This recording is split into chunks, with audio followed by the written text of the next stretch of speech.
Après une victoire électorale historique, le président élu de Bolivie, Rodrigo Paz, ne perd pas de temps. Il a confirmé lundi qu'il avait déjà choisi son cabinet, préparant le terrain pour un mandat de 5 ans qui promet des changements.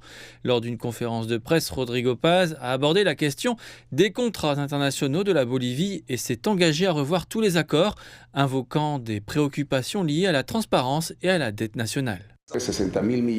C'est historique, 60 milliards de dollars. Ces messieurs ont conclu des accords et nous ont laissé une dette interne et externe de 40 milliards. Notre politique sera agressive et ouverte, tant sur le plan économique que politique, afin de faire avancer la Bolivie. Tous les contrats seront transparents, car cela fait partie de notre politique intransigeante et je m'y tiens. Rodrigo Paz a également exprimé son intérêt pour rejoindre l'APEC, le Forum de coopération économique pour l'Asie-Pacifique, invoquant la proximité géographique de la Bolivie avec le Chili et le Pérou. Il a également laissé ouverte la possibilité d'entrer dans d'autres blocs commerciaux internationaux, notamment les BRICS. Les BRICS, c'est un bon groupe commercial. Mais je vous assure que ni vous ni moi ne connaissons les détails de ces contrats.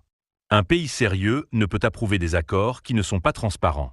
Il ne s'agit pas de savoir avec quel pays nous signons, mais plutôt de la transparence exigée par les Boliviens. Dans les rues, les citoyens espèrent que le nouveau gouvernement s'attaquera à la crise économique du pays.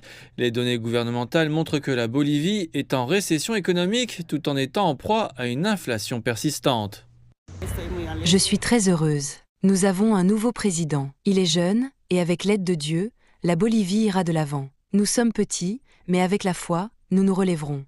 Les programmes sociaux et les pénuries de carburant sont également des préoccupations majeures. De nombreux électeurs attendent de Rodrigo Paz qu'il tienne ses promesses électorales de maintenir les prestations sociales tout en supprimant progressivement les généreuses subventions sur les carburants.